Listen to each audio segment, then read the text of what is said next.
Maya's world was a blur of asphalt and exhaust fumes. Her kingdom, the sprawling, unforgiving streets of the city, viewed from behind the worn visor of her helmet. Her throne was the cracked leather seat of a motorcycle that had seen better decades. It wasn't a choice, it was a necessity. The bike wasn't a symbol of freedom, not in the way the weekend warriors in their shiny, new leathers understood it. For Maya, it was a lifeline.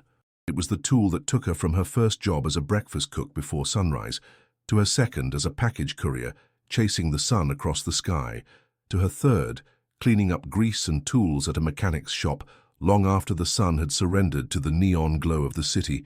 She was 23, but her eyes held the weary wisdom of someone much older. They had seen the casual cruelty of a world that reserves its smiles for those with full pockets. They had seen disappointment, broken promises, and the constant grinding pressure of bills that always arrived on time, even when her paychecks didn't. Every roar of her engine was a cry of defiance. Every mile she covered was a battle won against the creeping tide of despair. She was trying to keep her head above water, but more importantly, she was trying to keep her younger sister, Lena, afloat in a world that would swallow her whole if Maya ever stopped pedaling, ever stopped fighting. The city was a place of brutal contrasts. On one side of the street, gleaming skyscrapers pierced the clouds, monuments of wealth where men in tailored suits made decisions that rippled across the world. Inside, the air was filtered, the coffee was expensive, and the problems were abstract numbers on a screen. On the other side, Maya's side, the air was thick with the smell of street food and reality. Life was lived on the pavement. It was loud, messy, and painfully real. Here, a problem wasn't a dip in the stock market. It was a flat tire, a missed shift, a rent payment that was $5 short. Maya existed in the space between these two worlds, a courier delivering sealed envelopes from one to the other, but belonging to neither. She was the connective tissue, the unseen gear that made the great machine of the city turn, yet she was treated like a speck of dust on its polished surface. People didn't see her. They saw a helmet, a jacket, a delivery app icon moving on their phone screen. A function, not a person. She had learned to be tough. Her leather jacket was her armor, her blunt words a shield. A soft heart was a liability on these streets, a vulnerability waiting to be exploited. So she kept her head down, her focus sharp, her interactions brief. Do the job, get the money, go home, take care of Lena, repeat. It was a simple, brutal algorithm for survival. She believed she had sealed off her heart, that the city had finally succeeded in sanding away her softer edges, leaving only grit and resolve. She thought she knew the rules of this game, a game where you looked out for yourself because no one else would. But she was wrong, and soon a quiet old man with kind eyes and a humble food cart would teach her a lesson she never knew she needed, a lesson that would challenge the very foundations of her world. Because true strength isn't about the armor you wear on the outside, it's about the light you refuse to let anyone extinguish on the inside. What she didn't know was that her greatest test wasn't on the road, but was waiting for her on a quiet street corner, hidden in plain sight. On the corner of 5th and Sterling, right where the shadow of the colossal Davenport Hospitality Tower fell at midday, a new fixture appeared. It was a simple, almost comically old-fashioned hot dog cart. It was clean but worn, its metal umbrella slightly faded by a sun it had seen in a different, kinder place. Behind the cart stood an old man. His name, according to a hand-painted sign that hung crookedly from the side, was Jules. He had a face etched with the kind of deep lines that speak of a long life, of both laughter and sorrow. His eyes, though, were what you noticed. They were a soft, gentle blue, but they held a profound weariness, a deep-seated sadness that seemed out of place amidst the sizzle of onions and the bustle of the city. Jules was new to this world. He fumbled with the tongs, his movements slow and uncertain. He arranged the napkins meticulously, only for the city wind to scatter them like fallen leaves. He was an island of quiet dignity in an ocean of noise and hurry, and the city, in its typical fashion, mostly ignored him. People rushed past, their eyes glued to their phones, their ears plugged with headphones, creating personal bubbles that Jules and his little cart could not penetrate. He was just another part of the urban scenery, as invisible as the cracks in the sidewalk. Worse than being ignored, however, was being seen by the wrong people. A group of young men in sharp suits, fresh from the Davenport Tower, made the corner their regular lunch spot. Their leader, a man named Marcus, radiated an aura of effortless arrogance. He had the kind of polished look that suggested he had never known a day of real struggle in his life. He and his friends saw Jules not as a person, but as a nuisance, an eyesore that cheapened the aesthetic of their corporate kingdom. They'd stand nearby, their voices loud, their laughter sharp and cruel. "Can you believe this guy?" Marcus once said, loud enough for Jules and everyone else to hear. "Brings the whole neighborhood down. Someone should call the city." One afternoon, as Maya was pulling her bike to the curb to pick up a delivery from the bistro next door, she saw it happen. Marcus, in a gesture of performative carelessness, was telling a story, his arms flailing. He accidentally bumped into the crooked sign on Jules's cart. The sign, Jules's Finest, clattered to the ground. Marcus and his friends snickered. "Whoops," Marcus said without a hint of sincerity. He glanced at Jules, a smirk playing on his lips, before turning his back and walking away, leaving the old man to stare at his name in the dirt. The other people on the street just walked around it, a minor inconvenience, a brief interruption in their busy day. Maya watched from across the street, the package in her hand suddenly feeling heavy. She saw Jules slowly, painfully, bend down. His back ached. His hands trembled slightly as he reached for the sign. In that moment, he looked like the loneliest man in the world. Maya felt a familiar sting of anger, the hot pulse of injustice she knew so well. Every instinct in her hardened survival guide told her to look away. It wasn't her problem. Getting involved meant trouble, and trouble cost time and money she didn't have. It was the smart thing to do, the safe thing. But as she watched the old man struggle, a different instinct began to stir within her, something she thought she had buried long ago. A choice was presenting itself clear as day: ride away and forget, or stop and confront the ugliness of what she had just seen. The engine of her bike was running, but for the first time in a long time, Maya wasn't sure which way to turn. The delivery was made. The app on her phone pinged with the measly payment. The smart thing to do was to accept the next job, to keep moving, to chase the next dollar. The city screamed at her to keep going. Don't stop, don't look back. But her eyes were drawn back to the corner of 5th and Sterling. The suits were gone. The crowd had thinned. But the old man, Jules, was still there, struggling. He had managed to pick up his sign, but now he was trying to wipe up a spilled puddle of relish with a handful of flimsy napkins. Each gust of wind made the task impossible. It was a small, pathetic scene, but it felt monumental. It was the quiet, unseen struggle she knew so well. A war raged within her. Her mind, the pragmatist, calculated the cost of lost time. But her heart, the long-dormant warrior, saw a reflection of her own battles in his quiet defeat. With a curse muttered under her breath, Maya twisted the handlebars of her motorcycle, not away, but toward the cart. She pulled up to the curb, the rumbling engine startling the old man. He looked up, his eyes wide with apprehension, as if expecting more trouble. She cut the engine, and the sudden silence was deafening. She swung her leg over the bike and walked towards him, pulling a clean, grease-stained rag from her back pocket. She didn't say a word. She simply knelt down and, in one efficient wipe, cleaned the mess from the sidewalk. Then she stood up, took the sign from his trembling hands, and found the hook where it had broken. With a practiced movement, she took a small zip tie from a pouch on her belt and expertly refastened the sign to the cart. It hung straight now, straighter than before. Jules's Finest. Jules stared, his mouth slightly agape. He looked from the clean sidewalk to the sturdy sign, and then to the young woman in the imposing leather jacket. Thank you," he stammered, his voice raspy. Maya just nodded. Her gaze fell on the hot dogs, sizzling on the grill. She knew she couldn't afford it. Lena needed new textbooks. But looking at his hopeful, grateful face, she knew she couldn't walk away either. "I'll take one," she said, her voice softer than she intended. "With everything." As he prepared the hot dog, his hands moving with a newfound purpose, a strange sense of peace settled between them. He handed it to her, and she paid with a crumpled bill she had mentally allocated for her own dinner. "You are very kind," he said, his eyes meeting hers. There was no pity in his gaze, only a profound, genuine gratitude. Not many people would have stopped. Maya just shrugged, took a bite of the hot dog, and leaned against her bike. "Some people are jerks," she said simply. It was the most honest thing she had said to a stranger in years. For a few minutes they stood in comfortable silence, an unlikely pair on a lonely street corner, the young armored rider and the weary old vendor. It was a small moment, a single hot dog, a clean rag, a few words. In the grand chaotic ballet of the city, it was nothing. But they were both wrong. It wasn't nothing. It was a seed. And in the barren concrete of their lives, that seed had just been planted.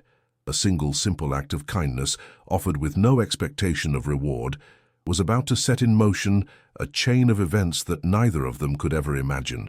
One act of kindness could have been an anomaly, a single impulsive decision, but it wasn't. The next day, after a grueling morning shift, Maya found her bike naturally drifting towards Fifth and Sterling. She told herself it was just a coincidence, that it was on her route, but she knew it was a lie. She saw the cart, and she saw Jules, his face lighting up with a small, genuine smile when he spotted her. That smile was like a strange, warm fuel she hadn't known she needed. She stopped again. This time she didn't buy anything. She just helped him wipe down the counter and tighten a wobbly wheel on the cart with a tool from her kit. This became their ritual, an unspoken appointment in the middle of a chaotic day. Maya would stop by, sometimes for a few minutes, sometimes for longer. She would listen as Jules talked about the weather, about the different types of people he saw, about a wife he spoke of in the past tense with a love that was still achingly present. He never pried into Maya's life, but he was a masterful listener. With him, her armor started to crack. She found herself talking about things she told no one else. She told him about Lena, about how brilliant she was, how she deserved a chance to go to college, a chance Maya never had. She spoke of her dream of one day opening her own motorcycle repair shop, a place built on honesty, not on overcharging clueless customers. She confessed her fear, the constant gnawing anxiety that one day the bike would break down for good, that one of her jobs would disappear, and the fragile world she had built for her and Lena would come crashing down. Jules would just nod, his gentle eyes full of an understanding that went beyond words. He'd offer her a free soda or a hot dog, which she always insisted on paying for. "You work hard," he'd say. "Let an old man show his gratitude." Their friendship became a strange, quiet anchor in her turbulent life. He was a constant, a piece of stability, and she, in turn, became his protector. When Marcus and his friends would swagger by, Maya would be there leaning against her bike, her arms crossed, her stare unblinking. She never had to say anything. Her presence alone was a deterrent, a silent warning that this old man was not alone. Marcus would sneer, whisper something to his friends, but they would move on. Maya's defense of Jules became a small, recurring drama on the street corner, a quiet battle of wills. She began to trust him. In a city that had taught her to trust no one, she trusted this old man with his sad eyes and his simple food cart. She didn't know his last name, where he lived, or anything about his life before he appeared on this corner. It didn't matter. What mattered was the quiet dignity he carried, the genuine kindness he showed her, and the way he saw her. Not the courier, not the biker, but Maya. He saw her strength, and he saw her exhaustion. He saw the person underneath the leather jacket. For Jules, these daily meetings were a lifeline back to the humanity he feared he was losing. Her unfiltered honesty, her fierce loyalty, her struggle. It was more real and more valuable than anything he experienced in his other life. They were building something pure and simple on that street corner, a fortress of friendship against the indifference of the world. But the world doesn't like to be ignored. And the arrogance that they had managed to hold at bay was festering, waiting for a chance to strike back, to prove that in this city, kindness is always a weakness, and power will always have its way. The fragile peace on the corner of Fifth and Sterling was not meant to last. For Marcus, the daily sight of the biker girl and the old vendor was a personal affront. It was a tiny rebellion against the unspoken hierarchy of the street. His world was one of power, of dominance, where the strong and wealthy set the rules. Maya's quiet defiance and her protectiveness over someone he deemed worthless was a thorn in his side. It made him feel small, and Marcus did not like to feel small. His annoyance festered, curdling into a dark, petty malice. He wanted to break their bond. He wanted to prove a point. The opportunity came on a cold, drizzly evening. The city was in a rush, people hurrying home with their heads down and collars up. Jules was getting ready to pack up for the day. Maya hadn't arrived yet. She was stuck in traffic on the other side of town. Marcus and his two friends, emboldened by a liquid lunch, swaggered out of the Davenport Tower. They saw Jules, alone and vulnerable. This was their chance. It was a symphony of casual cruelty, orchestrated to look like an accident. One of the friends, nudged by Marcus, stumbled. He fell sideways, crashing directly into the hot dog cart. The impact was violent. The cart tilted precariously, and the container of hot oil used for frying fries tipped over, its contents splashing across the cart and the pavement with a dangerous hiss. The vat of hot water for the hot dogs sloshed, scalding the side of the cart and narrowly missing Jules's legs. Food, napkins and condiments scattered across the wet sidewalk, creating a greasy, chaotic mess. "Oh my God, I'm so sorry," the friend exclaimed with the theatrical sincerity of a terrible actor. Marcus and the other one rushed over, feigning concern. "Are you all right, old man?" Marcus asked, a smirk playing on his lips that was visible only to him. "You gotta be more careful with this thing, it's a public hazard." They laughed, a sharp, ugly sound that cut through the evening gloom. Jules was pale and shaking, his hands trembling as he stared at the damage. The cart wasn't just messy, it was broken. The oil had seeped into the wood. The water had likely damaged the heating element, and his meager stock was ruined. They offered no help. They made no move to clean up. After their performance of fake apologies, they simply turned and walked away, their laughter echoing down the street. "Guess he'll have to pack it in now," one of them said, loud enough for Jules to hear. It was a direct hit, not just on his property, but on his spirit. Jules slumped against the wall of the building, his face a mask of utter defeat. The fight seemed to drain out of him, leaving behind a hollow-eyed old man, alone with the wreckage of his small enterprise. This was more than a prank. It was a targeted attack, designed to humiliate and destroy. It was the casual, thoughtless violence of the powerful against the powerless. As the drizzle turned into a steady, cold rain, mixing with the grease and spilled relish on the ground, the corner of Fifth and Sterling felt like the saddest place on earth. The flickering light of their small friendship was in danger of being extinguished by a wave of calculated hatred. The breaking point had been reached. An invisible line had been crossed. The scales of injustice had been tipped so far that they were about to shatter. And when Maya finally arrived, she would not find a friendly face and a warm meal, but a scene of devastation that would ignite a fire within her, a fire that even the cold city rain could not put out. When Maya's motorcycle rounded the corner, her heart sank. The flashing lights of a nearby traffic signal illuminated the scene in stark, repeating flashes of red and white. It looked like a battlefield. The cart was a wreck. Food was strewn across the pavement, and Jules was sitting on the curb, his head in his hands, looking smaller and more fragile than she had ever seen him. The rain had plastered his thin grey hair to his scalp, and he shivered, though whether from cold or shock she couldn't tell. A cold, hard knot of rage formed in her stomach. She knew instantly who was responsible. She parked her bike and walked not to Jules, but in the direction she knew Marcus and his friends had gone. She found them a block away, huddled under an awning, laughing. They didn't see her approach. The sound of her boots on the wet pavement was masked by the city's noise. "Marcus," she said. Her voice wasn't loud, but it cut through their laughter like a shard of glass. They turned, their smiles fading when they saw the look on her face. It was a look of pure, undiluted fury. "That was some accident," she said, her voice dangerously calm. Marcus puffed out his chest, attempting to regain his composure. "Look, it was a mistake. My friend tripped. We apologized." "You laughed," Maya shot back, taking a step closer. "You laughed while he was shaking, while his livelihood was spilling onto the street. Do you have any idea what that cart means to him? Does your world have any room for concepts like dignity or respect?" Her words were not the shouts of a street brawler, but the precise, cutting questions of someone who had lived on the receiving end of this casual cruelty her entire life. "He's an old man," she continued, her voice trembling with a controlled rage. "He stands on that corner for 8 hours a day, in the heat and the cold. He's not bothering anyone. He's just trying to get by. Just like me. Just like half the people in this city you never even bother to look at. The people who deliver your food, who clean your offices, who make your perfect little world run. We're invisible to you, aren't we? Just obstacles on the sidewalk, until you decide to have a little fun." Marcus was stunned into silence. Her words hit their mark, stripping away his bravado and exposing the ugly pettiness beneath. For a fleeting moment, a flicker of shame crossed his face. But it was quickly replaced by his usual arrogance. "Whatever," he scoffed, turning away. It's just a hot dog cart. Maya didn't press him further. She had said what needed to be said.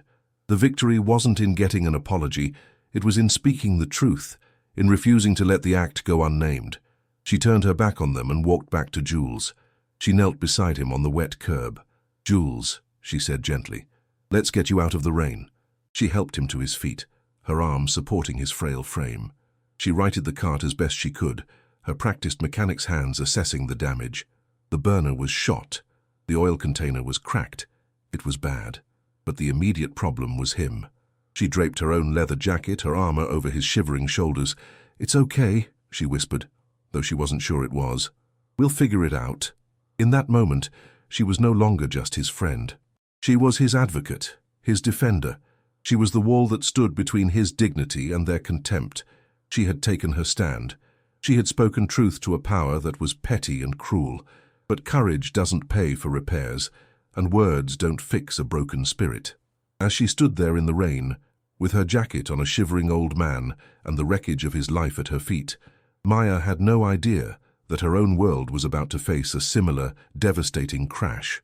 The days that followed the incident were bleak. The vibrant corner of Fifth and Sterling felt empty, haunted by the ghost of a friendly food cart. Jules was gone. Maya had helped him wheel the broken cart to a nearby storage unit, and the defeat in his eyes was a physical weight. "It's too much," he had said, his voice a hoarse whisper. "The cost to fix it, my spirit.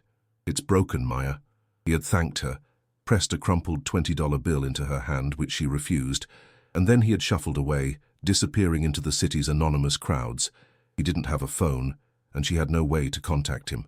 The anchor of her daily ritual was gone, leaving her adrift. As if on a cue from a cruel playwright, Maya's world began to unravel. Her motorcycle, the machine that was both her lifeline and her legs, began to sputter. The engine, which had been rattling for weeks, finally gave out with a gut-wrenching screech and a puff of black smoke. She was stranded on the side of a highway, miles from home. The diagnosis from the mechanic, her boss, was grim. The engine was completely seized. The cost of a rebuild was astronomical. It was a number so large it felt like a joke, a number she could never hope to reach, not in a month, not in a year. Without her bike, her carefully constructed life collapsed like a house of cards. She lost the courier job immediately. She couldn't get to the breakfast cook job on time using public transport and was let go after 2 late arrivals. The only job she had left was at the mechanic shop, but her hours were cut. She was spiraling. The rent was due. Lena's school trip was next month. The pressure was immense, a physical weight on her chest that made it hard to breathe. For the first time, Maya felt the icy grip of true despair. She had been strong for so long for everyone, but now her own strength was failing. One afternoon, driven by a desperate need for connection, she walked to the storage unit where they had left the cart. She didn't know why she went. Maybe she just hoped she'd find him there, miraculously fixing it. She found him, but the sight broke her heart. Jules was there, his back to her, slowly taking the few remaining personal items out of the cart and placing them in a cardboard box. A small framed photo of a smiling woman, a worn-out baseball cap. He was packing up for good. He was giving up. She saw her own failure reflected in his, both of them broken by the city, by the casual cruelty of a world that had no place for them. "Jules?" she said, her voice cracking. He turned, and the sadness in his eyes was so profound, she felt it in her own soul. "Maya," he said, "I was just, saying goodbye." It was the end of the line. 2 lives, intertwined by a brief, beautiful friendship, now both seemingly defeated by circumstance. Hope was a luxury neither of them could afford. As they stood in the dim light of the storage unit, surrounded by the wreckage of their dreams, it felt like the final chapter. But in the grand, unpredictable narrative of life, the darkest moment is often not the end of the story, but the turning point just before an unbelievable plot twist. Maya walked home from the storage unit in a daze. Every step felt heavy, each stride a surrender. The city she used to command on her bike now felt vast and alien. The walk back to her small, cramped apartment was the longest journey of her life. She was numb, a hollowed-out version of herself. When she got home, she found Lena at the kitchen table, trying to hide her worry behind a textbook, and the guilt was a fresh stab of pain. How could she have let it get this bad? She spent the next 2 days in a fog, desperately searching for jobs online, calling in favors that didn't exist, and sinking deeper into a mire of anxiety. The world had shrunk to the four walls of her apartment and the terrifying number at the bottom of her bank account statement. On the third day, as she was debating whether to sell her precious leather jacket for a pittance, there was a sharp, authoritative knock on the door. It wasn't the landlord or a neighbor. It sounded official. Hesitantly, she opened it. Standing in the drab hallway was a woman who looked like she had stepped out of a different reality. She wore a perfectly tailored black suit. Her hair was pulled back in an elegant chignon, and she held a sleek, expensive-looking tablet. She radiated an aura of quiet, formidable competence. "Maya Rodriguez?" the woman asked, her voice polite but firm. Maya nodded, her throat suddenly dry. The woman didn't smile. She simply handed Maya a thick, cream-colored envelope. "This is for you," she said. And before Maya could ask a single question, the woman turned and walked away, her heels clicking purposefully down the hallway. Maya closed the door, her heart pounding. The envelope was heavy, made of a paper stock she had never felt before. Her name was written on the front in elegant, flowing calligraphy. With trembling fingers, she broke the wax seal on the back, a wax seal which was imprinted with an ornate D. Inside were two things. The first was a letter printed on the same luxurious paper. At the top, in embossed lettering, were the words, "Davenport Hospitality, Office of the CEO." Her blood ran cold. Why would a company like that be contacting her? The letter was brief and formal. It requested her presence for a meeting the following day at 10 a.m. at their corporate headquarters, the very tower that had cast its shadow over Jules's cart. It mentioned that her exceptional service and personal character had come to the attention of the executive board. It was bizarre. It made no sense. This had to be a mistake, or a cruel joke. Then she saw the second item in the envelope. It was a cashier's check. Her eyes widened as she read the amount. It was precise. Down to the last cent, it was the exact amount the mechanic had quoted her to rebuild her motorcycle's engine. Panic, confusion, and a wild, desperate flicker of hope warred within her. Was this a trap? Was Marcus playing some kind of sick, elaborate game? Or was this real? The check felt real. The weight of it in her hand was undeniable. It was a lifeline, a miracle, dropped onto her doorstep.